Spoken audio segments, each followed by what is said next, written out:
भूल चुके हैं कि किन देवताओं को वंदन करना चाहिए। कई बार अपनी मनोकामनाओं की पूर्ति के लिए हम किसी को भी पूज लेते हैं, किसी को भी वंदन कर लेते हैं, किसी को भी प्रणाम कर लेते हैं, किसी के सामने ही सिर झुका देते हैं, समर्पित हो जाते हैं। ठाकुर जी को उस समय बहुत पीड़ा होती है। अरे नेक भरोसा रख भैया, नेक डट जा, नेक नेक। अब जैसे बालक रोता है, क्यों? भूख लगी है, तो मां थोड़ी देर उसको रोने देती है। ठीक है, अब मैं जाऊंगी, जाकर के दूध गर्म करूंगी, गिलास में भरूंगी, तभी तो पिलाऊंगी। अब बालक को यह नहीं पता होता कि इतनी देर लगती है, उसको लगता है मुझे दे क्यों नहीं रही है। मां कहती भाई थोड़ी देर तो रुक, दूध गर्म करूं, थोड़ा फिर ठंडा करूं, उसमें चीनी मिलाऊं, फिर तो पिलाऊंगी।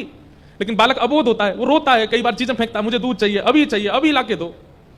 तो मां क्या कहती है, रोता रहे थोड़ी देर, अब ये तो पागल है, इसको क्या समझाऊं मैं, छोटा बालक है। मां गई तो उसके लिए सामग्री लेनी ही है, लेकिन वो बालक कितनी देर में विचलित हो जाता है। ठीक वैसे ही हम लोग हैं। हम लोग ठाकुर जी के सन्मुख जीवन जी रहे हैं। जब कोई कामना करते हैं जीवन में या किसी वस्तु की आवश्यकता होती है, ठाकुर जी कहते हैं नेक डट जा, नेक धैर्य रख, आ रही है, सही समय आएगा, वो वस्तु आएगी। पर हम लोग इतने विचलित हो जाते हैं, अरे भैया ये यहाँ इन देवता से काम ही नहीं चल रहा हमारा, कोई और बताओ। वहां पीपल का पेड़ है, उस पर ऐसे नारियल बांध आओ, ठीक है, यहां से भी काम नहीं बना। हरियाणा में एक पीर बाबा है, उन पर ऐसे कर आओ, यहाँ पे भी काम नहीं बना। वहां जाओ, वहां मदिरा पिलाओ देवता को उससे काम बन जाएगा, वहां पर भी काम नहीं बनना। वहां तेल चढ़ाया हो। अब होता क्या है, इतने सारे देवताओं को आपने बोल दिया कि हमारा काम बनवाओ, एंड में जाकर के खिचड़ी बन जाती है, कोई काम नहीं होता। इसलिए भैया एक के रहिए सदा, फिर चाहे जीवन में कैसी भी स्थिति आ जाए, त्याग मत कीजिए उनका, उन पर विश्वास कीजिए, वो सब मंगल करेंगे। अन्य देवों का हमारे द्वारा किया गया यजन ठाकुर जी को पीड़ा देता है कि भाई ये सब देवता अपने अपने कार्यों में लगे हैं। जैसे राष्ट्रपति भवन में अकेले राष्ट्रपति थोड़ी रहते हैं, बहुत सारे लोग रहते हैं। किसी को काम दिया गया तुमको ये संभालना है, किसी को मौसम विभाग की जानकारी के लिए रखा गया, किसी को पर्यटन विभाग की जानकारी के लिए रखा गया, किसी को अन्य अन्य कार्यों के लिए, कोई प्रोटोकॉल के लिए है, कोई सिक्योरिटी के लिए, कोई, इतने सारे लोग रहते हैं राष्ट्रपति भवन में। अब हमें एंट्री तो मिल गई राष्ट्रपति भवन में, अब हम क्या कर रहे हैं, राष्ट्रपति को छोड़ बाकी सबको, भैया ये लो तुम्हारे लिए चॉकलेट लेके आए हैं, ये तुम्हारे लिए 10,000 रुपए की ये घड़ी लेके आए हैं तुम्हारे लिए। मतलब जब राष्ट्रपति से सीधा तुम्हारा संपर्क हो सकता है तो तुम बाकियों को क्यों मनाने में लगे हो? ये हमारी अबोध बुद्धि है। जब साक्षात श्रीमन नारायण प्राप्त हो गए तो फिर धैर्य क्यों नहीं है चित्त में हमारे? कार्य की सिद्धि हो जाएगी वहां।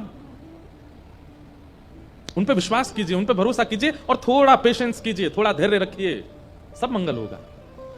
अन्य देवों में और हमारे वृंदावन ठाकुर जी देव तो है ही नहीं, वो तो महादेव के भी देव हैं, महादेव भी जिन पे आनंदित रहते हैं वो हैं। अन्य देवों में और वृंदावन चंद में अंतर क्या है, बहुत ध्यान से सुनिएगा।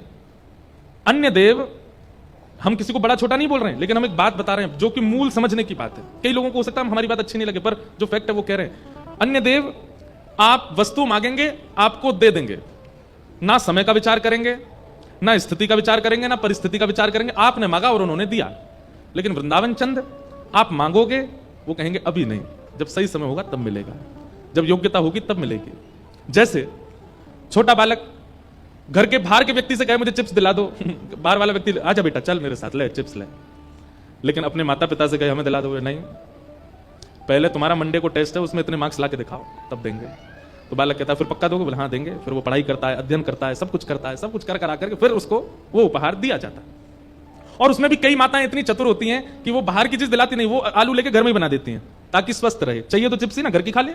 मतलब वो आपके स्वास्थ्य का भी विचार करेंगे, आपके भविष्य का भी विचार करेंगे और आपकी योग्यता का भी विचार करेंगे, तब जाकर के वस्तु आपको देंगे। और बाहर वाले उनसे तो आप कभी मांग लो, वो सब चीज दे देते हैं। वो थोड़ी विचार करेंगे कि आप अस्वस्थ हो जाओगे, आपको इससे हानि होगी, आपका इससे बुरा होगा, नहीं, वो तो कहेंगे अरे बालक है मांग रहा है दे दो इसको। बस यही अंतर है वृंदावन चंद में और अन्यों में।